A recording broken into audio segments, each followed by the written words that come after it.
Welcome to 99 TV. నేను ముల శ్రీనివాస్. ప్రపంచాన్ని వణికిస్తున్న ఒక నిశ్శబ్ద యుద్ధం గురించి మీరు విన్నారా? సరిహద్దుల్లో సైనికులు చనిపోతే అది యుద్ధం, కానీ ప్రయోగశాలల్లో మేధావుల మెదళ్ళు ఆగిపోతే అది ఒక దేశ భవిష్యత్తుపై జరుగుతున్న దాడి. గడిచిన కొన్ని దశాబ్దాలుగా ప్రపంచవ్యాప్తంగా అణుశాస్త్రవేత్తలు, అంతరిక్ష పరిశోధకులు వింత పరిస్థితుల్లో మరణిస్తున్నారు. కొందరు నడి రోడ్డుపై కాల్చి చంపబడుతున్నారు, మరికొందరు గాలిలో కలిసిపోతున్నారు. నిన్నటిదాకా ఇది భారత్, ఇరాన్, ఇరాక్ వంటి దేశాలకే పరిమితం అనుకున్నాం. కానీ ఇప్పుడు అగ్రరాజ్యం అమెరికాను కూడా ఈ భయం వణికిస్తోంది. 2023 నుంచి ఇప్పటి వరకు 10 మందికి పైగా టాప్ క్లాస్ సైంటిస్టులు మాయమవడం లేదా హత్యకు గురవడం వెనుక ఉన్న ఆ చీకటి హస్తం ఎవరిది? ఏలియన్స్ రహస్యాలు తెలిసినందుకే వారిని అడ్డు తొలగించుకుంటున్నారా, లేక డీప్ స్టేట్ ఆడుతున్న మరణ మృదంగమా? అసలు ఈ గ్లోబల్ సైంటిఫిక్ మర్డర్స్ వెనుక ఉన్న పూర్వపరాలేంటి, చరిత్ర ఏం చెప్తోంది?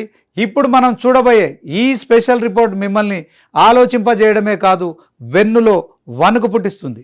తొలుత చరిత్ర పుటలను ఒకసారి తిరిగేద్దాం. 1966 జనవరి 24 భారత అణుశక్తి పితామహుడు హోమీ జహంగీర్ బాబా ప్రయాణిస్తున్న ఎయిర్ ఇండియా విమానం ఆల్ప్స్ పర్వతాల్లో కూలిపోయింది. అది కేవలం విమాన ప్రమాదమా? కాదు. భారత్ అణుబాంబు తయారు చేయకుండా అమెరికా గూఢచారి సంస్థ CIA చేసిన కుట్రాని దశాబ్దాలుగా ఆరోపణలు ఉన్నాయి. అక్కడితో ఆగలేదు. గత 2 దశాబ్దాలుగా భారత్కు చెందిన అనేక మంది అణుశాస్త్రవేత్తలు అనుమానాస్పద స్థితిలో మరణించారు. 2009లో కైగా అణు విద్యుత్ కేంద్రానికి చెందిన లోకనాథన్ మహాలింగం మృతదేహం కాళీ నదిలో దొరికింది. బార్క్కి చెందిన యువ శాస్త్రవేత్తలు కొందరు రైలు పట్టాలపై శవాలుగా మారారు. వీటన్నిటినీ ఆత్మహత్యలుగా ముద్రవేసి ఫైళ్లు క్లోజ్ చేశారు. కానీ ఒక దేశాన్ని దెబ్బతీయాలంటే ఆ దేశంపై బాంబులు వేయక్కర్లేదు, ఆ బాంబులను సృష్టించే మెదళ్లను నిర్వీర్యం చేస్తే చాలు అన్నది గూఢచారి సంస్థల ప్రాథమిక సూత్రం. కేవలం భారత్ మాత్రమే కాదు, అణుశక్తి కోసం ప్రయత్నిస్తున్న ఏ దేశాన్నైనా అగ్రరాజ్యాలు ఇలాగే టార్గెట్ చేస్తాయి. ఇరాన్ అణు పితామహుడు మొహసిన్ ఫక్రీజాదేను 2020లో ఇజ్రాయెల్ గూఢచారి సంస్థ మొసాద్ను ఎలా చంపిందో గుర్తుందిగా. రిమోట్ కంట్రోల్ మెషిన్ గన్తో నడి రోడ్డుపై ఆయనను కాల్చి చంపారు. ఇరాక్ యుద్ధం తర్వాత 500 మందికి పైగా అణుశాస్త్రవేత్తలు మాయమయ్యారు. ఇదంతా ఒక ఎత్తు అయితే ఇప్పుడు పరిస్థితి రివర్స్ అయింది. ప్రపంచమంతా ఎవరినైతే వేలెత్తి చూపుతుందో అదే అమెరికా ఇప్పుడు తన శాస్త్రవేత్తలను కాపాడుకోలేక చేతులెత్తేస్తోంది. అమెరికాలో ప్రస్తుతం నెలకొన్న పరిస్థితి ఒక హాలీవుడ్ థ్రిల్లర్ సినిమాను తలపిస్తోంది. ముఖ్యంగా అంతరిక్ష పరిశోధనలు, గ్రహాంతవాసుల నౌకలపై పరిశోధన చేస్తున్న వారే టార్గెట్గా అవుతున్నారు. Mystery 1 major general William Neil McCasland. Mystery 1 major general William Neil McCasland పెంటగాన్లో అంతరిక్ష పరిశోధనలో కీలక పాత్ర పోషించిన వ్యక్తి.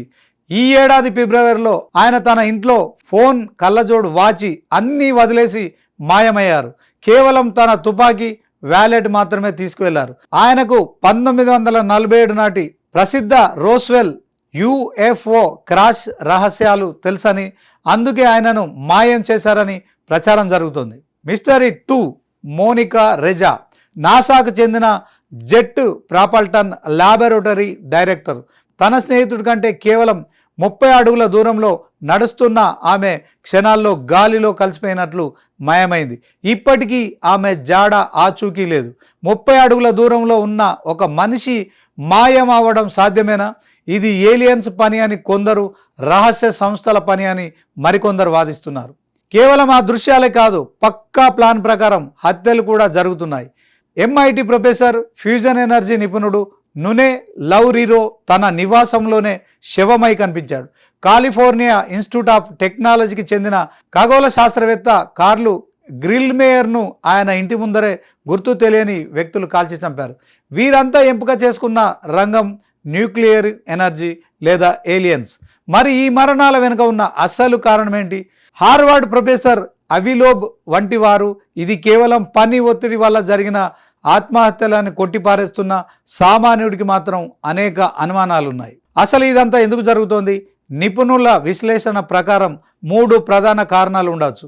1 ఏలియన్స్ రహస్యాలు. భూమిపైకి గ్రహాంతర వాసులు వచ్చారన్న నిజాన్ని దాచిపెట్టడానికి ఆ రహస్యాలు తెలిసిన వారిని అడ్డు తొలగించుకోవడం. 2 బ్లాక్ బడ్జెట్ ప్రోగ్రామ్స్, ప్రభుత్వానికి తెలియకుండా జరిగే అత్యంత రహస్య సైనిక ప్రయోగాలు బయటికి రాకుండా చూడడం.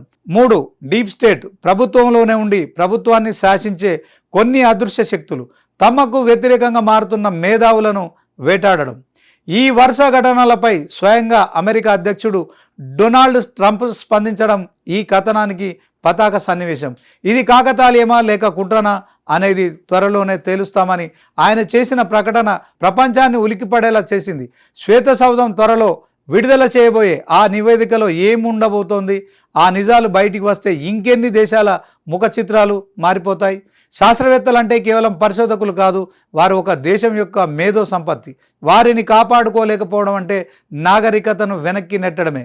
అది అమెరికా అయినా భారత్ అయినా రహస్యాల వెనుక ఉన్న ఆ చీకటి మనుషులను పట్టుకోకపోతే ప్రపంచం మరో చీకటి యుగంలోకి వెళ్ళడం ఖాయం. ఒక పక్క సైన్స్ అభివృద్ధి చెందుతోంది, మరో పక్క అదే సైన్స్ సృష్టించే మేధావుల ప్రాణాలకు రక్షణ లేకుండా పోవడం మానవ జాతికి ఒక పెద్ద హెచ్చరిక.